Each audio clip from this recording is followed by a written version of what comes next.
Aujourd'hui, on se fait une tier list de tous les projets du MCU de la phase 5. C'est parti. Alors, pour démarrer, on va faire dans un premier temps les séries. Après, on fera les quelques projets animés et on terminera par ensuite les films. Alors, la première série, on va parler d'Agatha All Along. Où est-ce que je pourrais la placer? Moi, je vais la placer dans bon, déjà. La série, pour revenir rapidement dessus, pour moi, c'est une bonne série. C'est une série qui prend une nouvelle continuité de la suite de la série WandaVision, en se concentrant ici cette fois sur le personnage d'Agatha Harkness et qui donne un peu plus de background, qui continue à développer voilà, toute cette mythologie, cette histoire autour des sorcières. C'était une série relativement fun, qui avait pas mal de choses intéressantes, de nouveaux personnages, le personnage de la mort par exemple. On développe aussi un des fils de Wanda, et sûrement le prochain à la fin de la série, dans la prochaine série, pardon, Vision Quest. Mais le climax, la fin de la série, le combat final, moi j'ai vraiment apprécié. Je trouve que l'histoire était bonne. Donc je la classe c'est un bon projet. En fait, c'est une série qui se regarde facilement, qui est pas très longue. Donc voilà, un bon projet. Pour commencer, c'est déjà pas mal. Ensuite, on va parler de Daredevil Born Again. Alors, Daredevil Born Again, voilà, sans suspense, c'est dans le haut du panier, hein, déjà très, très largement et je pense que je vais même la mettre dans très bon.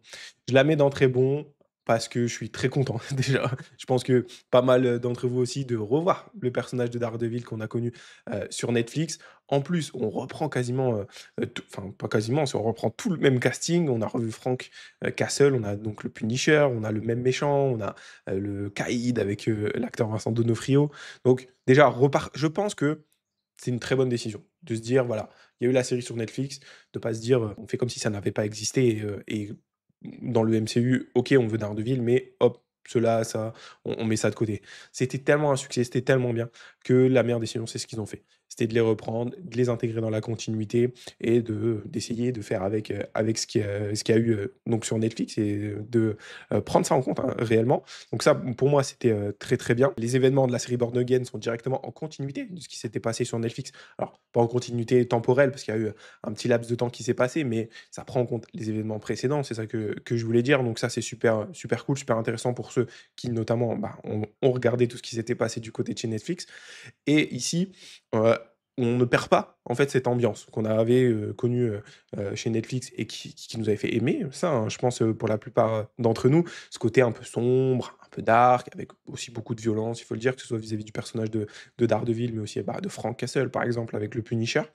Je trouve ils arrivent à naviguer entre ce bon mélange de, on garde ce qui a été fait précédemment, on perpétue un petit peu, tout ça, mais tout en adaptant ça au côté un petit peu MCU, un peu plus édulcoré, on va dire, de chez Disney. On pouvait notamment avoir peur, de tout ça avec les premières apparitions qu'on a eues du personnage, que ce soit dans le film Spider-Man ou dans la série She-Hulk. Mais ici, je trouve que ça a quand même été bien fait. N'hésitez pas, vous, à me dire ce que vous en avez pensé, mais pour moi, on est sur une continuité, on est sur le même ton, c'est très bien, c'est bon, ça nous amène vraiment, l'histoire, du Maire Fisk, donc ça c'est encore, super cool. C'est vraiment un arc très intéressant. J'espère qu'il continuera à être développé, voire pas peut-être même dans des films avec un lien avec Spider-Man. Je sais que c'est compliqué, à cause des droits, pour l'instant avec notamment le personnage du Caïd, mais dans l'avenir, on ne sait jamais. Allez, pour conclure, ça c'est très bon, c'est dans le haut du panier, très, très bonne série. On ne demande qu'à voir la suite. La saison 2 va être incroyable avec, déjà les petites choses qu'on a vues, les leaks, du costume, notamment noir de Daredevil. C'est parfait. On enchaîne pour rester dans le même thème avec la série Echo, qui a été donc, c'était avant, hein, la série si on parle de continuité, dans la continuité, c'était avant la série Daredevil Born Again et ça on a eu donc, le début de l'histoire du maire Fisk et donc son arrivée et son souhait de se présenter. Là, ça s'est focus sur un personnage donc qui est Echo, qui est, un personnage vraiment pas super intéressant, pour être honnête, je vais la mettre dans bof, parce que c'est pas mauvais, c'est pas mal fait. Voilà, on va dire ça comme ça, c'est pas mal fait. Donc ça, c'est pour ça que je peux pas mettre ça plus bas, mais c'est vraiment bof, c'est vraiment la série, elle est pas nécessaire à l'histoire, à la continuité du MCU. Vraiment, si vous la skippez, c'est pas grave du tout, vous allez rien louper, vous allez pas, être perdu et au niveau intérêt, quand vous regardez, c'est un peu compliqué d'aller jusqu'au bout, je vais pas mentir. Le personnage d'Echo est, assez fade. Bon, elle a une certaine histoire, perso, qui est liée, avec, les origines, qu'elle a. Mais voilà, on va pas énormément plus loin et voilà, je la mets dans bof. Vraiment, si le personnage de base vous intrigue pas et que vous avez pas envie d'en savoir un petit peu plus, vous pouvez skip sans problème. Ensuite, enchaînons avec Secret Invasion. Secret Invasion, pour rappel, dans les comics, c'est un arc super important qui concerne les Skrulls, hein, notamment, qui prennent la place de personnages et de personnes importantes sur la Terre et on découvre ça, au fur et à mesure.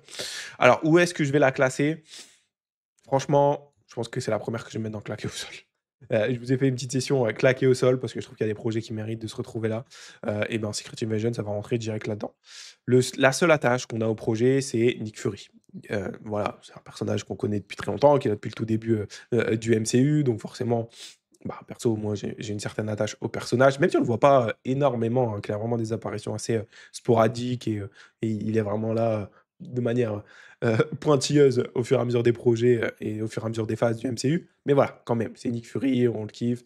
L'acteur, forcément, on le kiffe aussi. La série en elle-même, eh ben, écoutez, l'histoire, c'est nul, c'est mal joué.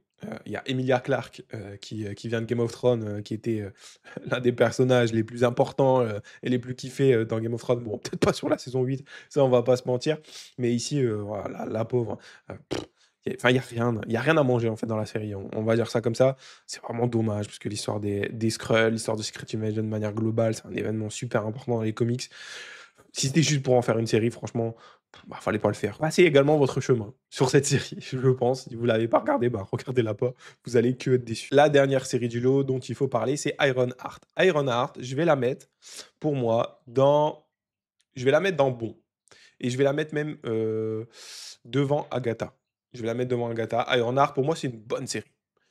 C'était la première série de laquelle j'ai parlé, sur la chaîne, donc il y a quelques vidéos si vous voulez aller voir, pour retrouver, des choses plus longues et des reviews d'épisode par épisode mais pour faire une conclusion plus large ici, sur la série passe très vite, donc il y a 6 épisodes qui ont été diffusés sur 2 semaines.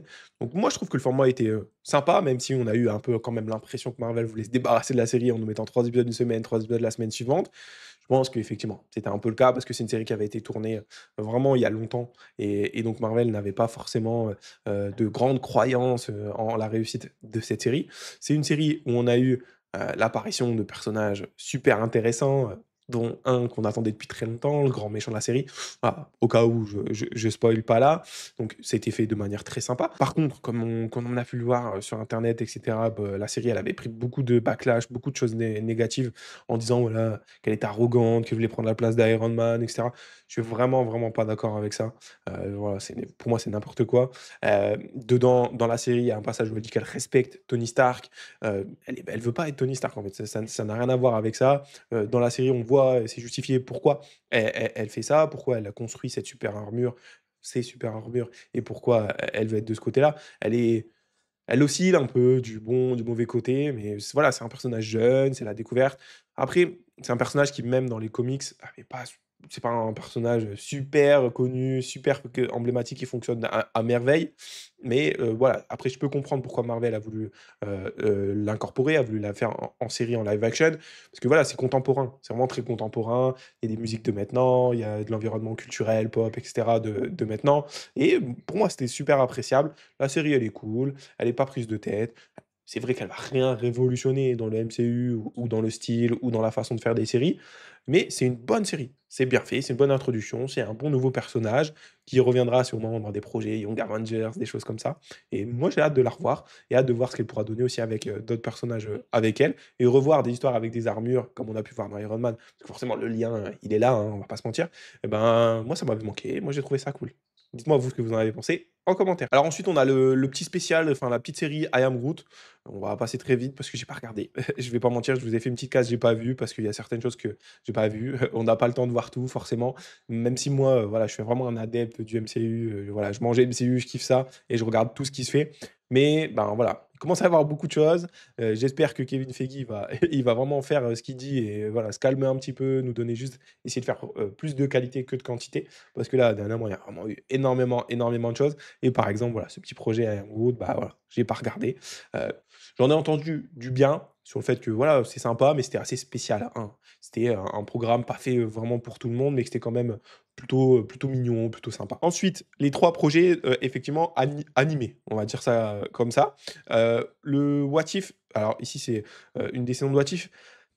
Ouais, j'ai regardé la première saison de What If, elle m'avait plutôt bien fait kiffer, j'avais plutôt, accroché à What If, mais j'ai très vite lâché, on va dire. J'avais essayé d'enchaîner la suite et voilà, ça m'a pas plus, happé que ça m'a pas plus donné envie de rester.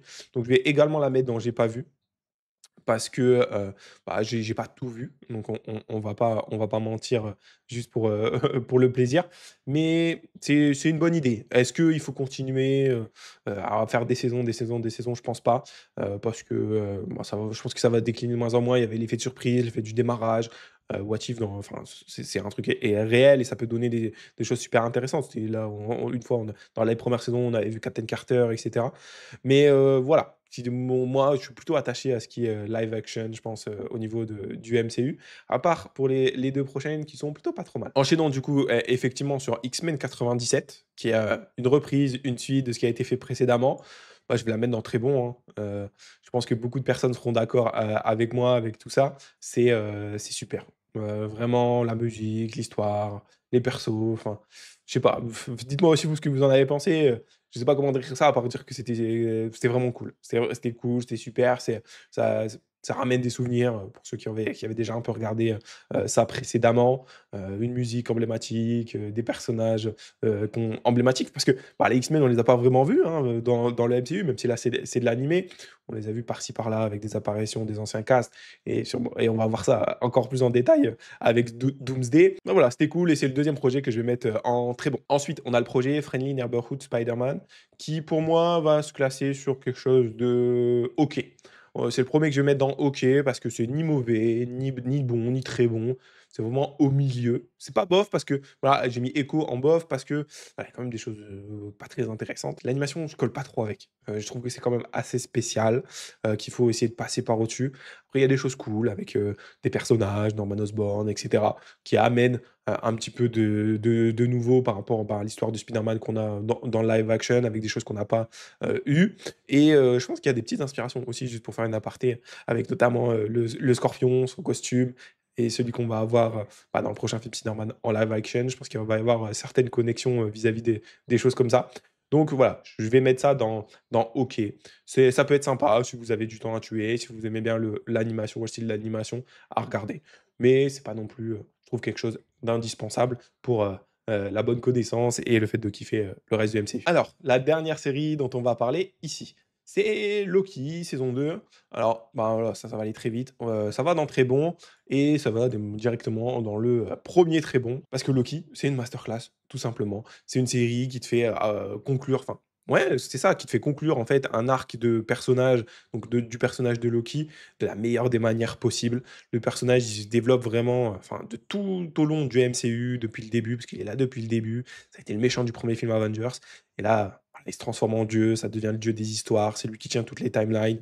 La série, elle est bien faite, elle est un petit peu pas complexe, mais il y a, voilà, certaines choses, à prendre en main, et à vraiment comprendre. Il faut vraiment s'investir, je trouve, un petit peu dedans, avec la saison 1 notamment, avec, toute l'histoire que raconte, celui qui demeure et comprendre, la TVA, à quoi ça sert et cetera, les différentes époques, comment ils peuvent voyager, pourquoi et cetera. Mais voilà, quand on s'investit dedans, c'est super, super sympa. Je trouve quand même que pour moi et de toute façon, ça va être un indispensable à voir, hein, parce que l'histoire de Doomsday, qui arrive à être intimement liée à la TVA, à Loki, au multivers et donc parce que voilà, on arrive sur la conclusion, du multivers et cette série, c'est le multivers, c'est cette série, en fait et elle a aussi une très bonne esthétique, cette esthétique, pardon, un peu, rétro-futuriste qui est vraiment sympa, qu'on retrouve aussi dans les 4 Fantastiques, je trouve un petit peu, des liens, vis-à-vis de tout ça. Tommy Hiddleston, l'acteur, il est super bon, super charismatique. J'aime beaucoup et pour moi, c'est l'un des Loki, c'est l'une des meilleures choses du MCU, mais de manière globale, je trouve, qui a été faite. Séries télé, films, tout confondu. Et Loki est un aussi des meilleurs personnages du MCU, que ce soit, vis-à-vis du personnage en lui-même, de base, ses pouvoirs, son charisme, mais aussi, dans la manière dont il a évolué tout au long, des histoires, tout au long des films, tout au long des séries. Je pense qu'il y aura pas mal de monde qui sera d'accord avec moi, mais n'hésitez pas, vous, à me le dire en commentaire. Et en conclusion, ben, Loki, très bon, top 1 de toute cette phase, je pense. Enchaînons maintenant sur les films. On va parler donc des 6 films qu'on a eu dans cette phase-là et on y va. The Marvels, allez.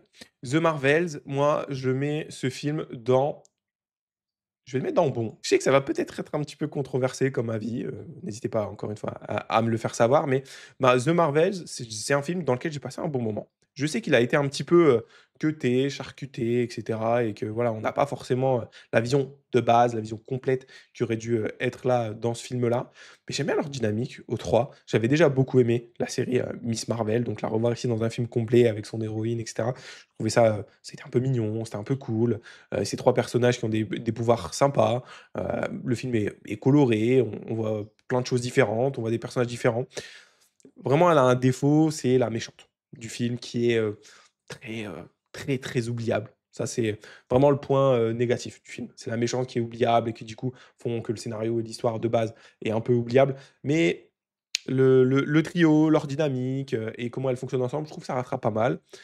La fin aussi est super cool parce que, c'est un film qui, on le rappelle, a l'une des scènes post-crédits, l'une des fins d'histoire, les plus importantes et les plus intéressantes sur cette saga du multivers. Je pense que ça c'est aussi en lien direct avec Doomsday. Je pense que ça va enchaîner avec Doomsday, avec ce qui est arrivé à Monica Rambeau et donc dans bon, je vais pas la mettre devant Agatha, je vais pas la mettre devant Ironheart parce que le film a effectivement ses défauts et ça, je suis d'accord. Mais c'est quand même un bon petit film et un bon petit projet. Ensuite, parlons, de Captain America 4. Je vais le mettre dans OK. Le film, je le mets dans OK parce que je trouve qu'il a quand même pas mal de défauts, même s'il a des points intéressants, bien évidemment. On va faire les points intéressants. Moi, je trouve que, les CGI, le Red Hulk, je trouve que c'est quand même pas mal géré au niveau du Red Hulk, hein. J'y viens parce que pour moi, la bataille finale, un petit peu simpliste, un petit peu dans un environnement vide, je l'ai pas trouvée très belle, je l'ai pas trouvée super, super cohérente. Le fait qu'à la fin, il arrive à vaincre le Red Hulk par le pouvoir de l'amitié, entre guillemets, «de l'amour» plutôt ici en évoquant sa fille. OK, ça fonctionne, mais bon, ça je trouve ça un peu feignant et je trouve que ça aurait pu, être encore mieux fait, apporter encore plus de choses et notamment peut-être avoir d'autres personnages plus que Sam. Parce que voilà, Sam, il est gentil, hein, c'est le nouveau Captain America, il voilà, il a ici des nouvelles armures, et enfin une nouvelle armure, il a des ailes renforcées. Mais bon, pour se battre face à un Red Hulk, je trouve que, voilà, on aurait pu peut-être apporter un autre personnage. Pas, non plus à faire un film Civil War ou à faire un film mini Avengers, mais quelqu'un qui aurait pu l'aider parce que là, il y a lui et il y a son Falcon, son nouveau Falcon, hein. Mais, je trouve que ça aurait peut-être pu apporter quelque chose de plus. Le film est relativement agréable, je trouve que c'est pas quand même foufou, hein, on va pas se mentir, c'est pour ça que je le mets dans OK.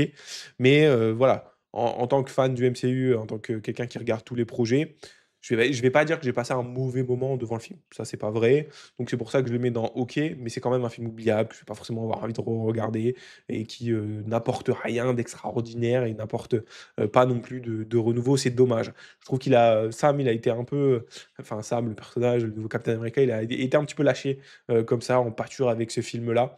Il aurait peut-être mérité, en introduction de nouveaux captains, de nouveaux leaders, on va dire, de cette team d'Avengers, un meilleur projet que ça. Ici, c'est dommage, notamment sur cet aspect-là. Donc voilà, on met ça au milieu dans, voilà, rien de particulier à dire vis-à-vis de ce film. Mais voilà, si vous aimez bien le MCU et cetera, je pense que c'est un film à regarder, mais ne vous attendez pas à quelque chose de grandiose. Allez, parlons maintenant de la catastrophe industrielle, non, je vais pas dire ça comme ça, mais, du film Quantumania, Ant-Man Quantumania. Je vais le mettre dans claqué au sol. Ouais, le film est plus éclaté, hein, que est plus claqué au sol que Secret Invasion, donc les Secret Invasion devant, mais Ant-Man Quantumania, c'est pour moi un des plus gros ratés, un des plus gros gâchis de Marvel, que ce soit vis-à-vis du personnage de Kang ou vis-à-vis, du film Ant-Man en général. Après la saga Ant-Man, on va dire, les 3 films n'ont jamais été, exceptionnels. Le meilleur, c'est le premier. Après, c'est un peu, voilà, il y a la découverte et cetera, mais il était quand même pas mal. Pour une découverte de personnages, sur une ambiance apportée, quelque chose d'un peu nouveau avec des parce que voilà, son pouvoir de rétrécir, de grandir, c'est quand même assez, spécial, hein. C'était quelque chose qui était pas forcément présent, comme ça dans le MCU, donc c'était sympa le premier Ant-Man. Le deuxième déjà, on décline un petit peu et là, c'est encore pire, hein. En fait, le fait de mettre Kang en grand méchant de ce film, bah, tu te dis que ça va être, super impactant et que le film va être important, mais après peut-être c'est pas forcément, peut-être ça a été changé au dernier moment, peut-être c'était pas forcément ça qui était prévu, mais bah, il y a le dénouement, la fin du comment il est vaincu à la fin, les différentes CGI du film. On va pas reparler de MODOK encore une fois, hein, mais bon, MODOK dans le film, voilà, ça c'était catastrophique. L'histoire assez simpliste, assez banale. Le personnage de Ant-Man en lui-même, je l'aime bien, mais en fait, c'est compliqué à dire, parce que je l'aime bien et en même temps, je le trouve un peu too much, hein, un peu relou, quoi. Donc c'est assez bizarre et c'est pour ça que j'ai une relation avec ce film un petit peu ambiguë, un petit peu bizarre, parce qu'en même temps, je trouve qu'il y a des choses qui peuvent être sympas, j'aime beaucoup le p enfin, en fait, j'aime beaucoup de base le personnage, son pouvoir, ce qui peut être fait avec et cetera ici, donc arrivé dans le royaume quantique, il y a des choses pas trop mal avec, les créatures qui peuplent ce royaume, les différents petits personnages qu'on peut être amené à voir, au fur et à mesure dans le film. Mais il y a beaucoup trop de choses qui gâchent tout ça, qui cachent tout cet environnement-là, un petit peu l'humour, trop accru, bah, les CGI comme je l'ai déjà dit avec MODOK, le fait que, Kang qui apparaît vraiment très, très puissant dans le film, je trouve et qui finit comme ça à la fin du film, enfin bref. Voilà, donc moi, personnellement, je le mets dans claqué au sol. N'hésitez pas vous à me donner vos argumentaires parce que je sais qu'il y a des personnes qui ont aimé ce film-là. Hem, je peux comprendre, hein, après voilà, c'est une tier list, ça reste juste mon avis, hein, personnel. Je dis pas que moi j'ai raison, que ça c'est vraiment la tier list officielle et que, il faut s'en tenir qu'à ça. Je suis ouvert, hein, au débat, à remonter, à redescendre des projets, donc n'hésitez pas à m'en parler du moment que voilà, c'est constructif et qu'on échange, tranquillement. Mais pour moi, Ant-Man Quantumania, claqué au sol. Ensuite, on va parler de Thunderbolt/New Avengers. Je vais le mettre dans bon, devant The Marvels, je vais le mettre, de tout devant, dans bon, parce que, ben, j'ai très bien aimé le film, tout simplement. C'est un film, intéressant, avec un réalisateur qui, je trouve, a réussi à apporter sa patte, à apporter sa touche, à créer vraiment, un état d'esprit, un esprit d'équipe, un esprit de famille. Le film est très simpliste, je vais pas mentir, c'est-à-dire que l'histoire, elle est pas très compliquée, mais c'est, quand même assez original dans cet aspect. On se focus sur pas des méchants, mais des bad guys, des gens qui ont pas forcément, été tout le temps du bon côté, de l'histoire. Donc on peut dire c'est des méchants, mais c'est pas réellement tous des méchants. Ils sont assez différents chacun, ceux qui composent l'équipe et ils ont eu une très bonne dynamique. Le film est centré sur des thématiques, un peu plus «lourdes» entre grandes guillemets, hein, que ce qu'on connaît dans le MCU de base. Donc ici avec, la solitude, la dépression et cetera, avec le personnage de Bob/, Sentry, qui apporte vraiment, cette dualité de personnalité et cetera. C'est super intéressant et je trouve que le film, marche bien. Le film fonctionne bien, il est très sympa à regarder, il passe vite, l'action est là, les différents types de pouvoirs sont aussi super sympas, à regarder. Il y a des défauts forcément, puisqu'il y a toujours des défauts un petit peu, je pense, dans les films du MCU, c'est très rare qu'il y en ait pas. Mais c'est vraiment, l'une des bonnes surprises et l'une des bonnes choses de cette phase. Donc pour moi, c'est dans le haut du bon. Il reste 2 films sympas. On va d'abord parler de Deadpool et Wolverine. Allez, Deadpool et Wolverine, je vais le mettre également dans bon et je vais le mettre, bah, juste derrière, ouais, je vais le mettre juste derrière Thunderbolt. Le film est sympa, c'est la première apparition de Deadpool dans le MCU. C'est la première apparition de Wolverine dans le MCU, du Wolverine dans tous les cas de Hugh Jackman. Le film est drôle, enfin, moi ça marche avec moi, je trouve que le film est assez drôle. Il y a, aussi des défauts, bien évidemment. On a des retours en fait, c'est un film qui est, je l'ai déjà dit quelques fois, mais moi je trouve que c'est quand même assez facile de faire kiffer aux fans, des films comme ça, comme celui-là ou comme le film Spider-Man où on a eu le retour de Tobey, et Andrew parce que des gens comme moi qui ont grandi avec tous ces différents films, avec tous ces super-héros, forcément les revoir, 10-15 ans après, bah, tu peux que kiffer, en plus là dans le film, on a le costume emblématique de Wolverine, c'est kiffant, Deadpool, c'est des films, en général légers, avec, de l'action, un petit peu de violence et cetera. Ça c'est ce côté un petit peu, kiffant que tu as dans un film de super-héros, dans un film d'action. Il y a du comique bah, moi ça marche, ça peut ne pas marcher sur tout le monde, ça, il y a pas de souci, mais pour moi ça marche bien, c'est ce type d'humour-là, en fait et donc en plus il a très, très bien fonctionné, hein, au box-office sur les derniers films Marvel, c'est celui qui a le mieux marché. Voilà, c'est une bonne introduction au personnage de Deadpool et ramener tout son univers un petit peu et lier tout ça au MCU. On va les revoir, dans les Avengers à venir. Donc, bah, voilà, c'est dans le haut du panier de cette phase 5, on va dire ça comme ça. Vous, n'hésitez pas à me dire ce que vous en pensez. Et le dernier film, pour conclure, enfin le dernier film, le dernier projet de manière globale, c'est, Les Gardiens 3. Les Gardiens 3, je vais le mettre dans très bon. Et je vais le mettre à la fin de très bon. Alors le film, je le mets à la fin de très bon. Je sais pas si c'est le côté nostalgie qui parle de bah, voilà, c'est la fin des Gardiens 3 et cetera, mais c'est aussi pour moi, le fait d'avoir centré l'histoire sur, Rocket, qui joue un petit peu sur la corde sensible. De base, j'aime beaucoup les animaux, donc j'aime beaucoup le personnage de Rocket, jouer sur cet aspect, torturé, prisonnier, où ses amis meurent, enfin, voilà, il y a beaucoup de côtés émotionnels dans le film quand même. Il y a toujours cet humour des gardiens qui marche aussi très bien, cette dynamique entre les personnages. Des 3, c'est, entre le gardien un, 2, 3. Je trouve que voilà, je le mettrais à égalité avec le premier parce que, bah, un petit peu comme, ce dont j'ai parlé tout à l'heure avec les films, Ant-Man. Le premier c'est toujours un petit peu, celui qu'on va kiffer le plus. Pas tout le temps, hein, mais assez souvent parce que, bah, c'est la découverte, c'est la nouveauté, et donc le film Les Gardiens 1 était aussi très bien pour ça. Il y avait aussi un méchant, qui a bien aidé, qui était très sympa. Ici dans ce film Les Gardiens 3, on a aussi, l'arrivée d'Adam Warlock par exemple. On a, cette dernière réunion, cette dernière mission entre tous les personnages. Voilà, c'était une bonne le film avait une bonne ambiance. Le méchant, bah, c'est un vrai méchant là pour le coup très, très, très, hardcore, dans son niveau, de méchant, un peu caricatural, on peut l'avouer, aussi. Mais, voilà, le film, m'a fait passer vraiment un très bon moment. C'est une belle conclusion aussi pour des personnages comme Drax, par exemple, ou Mantis, que je suis pas sûr qu'on va revoir. Mais, voilà, j'ai bien aimé de toute façon, ce film-là. Je pense qu'il mérite sa place dans le top, de la phase 5. Et bah, voilà, vous aussi n'hésitez pas à me dire ce que vous avez pensé de ce film-là. Mais, moi, il m'a bien fait plaisir. Du coup, pour revenir très vite et conclure sur tout ça, et ben, voilà, les projets que moi j'ai préférés, c'est donc la saison 2 de Loki, Daredevil Born Again, X-Men 97, Gardiens de la Galaxie, volume 3. Ensuite, tout ce qui est bon, pareil, c'est des projets que j'ai bien aimés. Et à partir de OK, voilà, c'est plus dispensable. On va dire ça comme ça. Merci en tout cas à tout le monde d'avoir suivi cette vidéo, cette tier list. N'hésitez pas, moi j'attends vos avis en commentaire, hein, sur tout ça, sur mon ordre. Dites-moi où j'ai faux. Ça m'intéresse, hein, bien sûr, d'avoir vos avis également. Si ça vous a plu, n'hésitez pas à me le faire savoir aussi. On pourrait revenir sur des autres phases, donc faire ça dans l'ordre, hein, phase 4, phase 3, phase 2, phase 1. Ça serait aussi assez kiffant de revenir sur des projets un peu plus, lointains.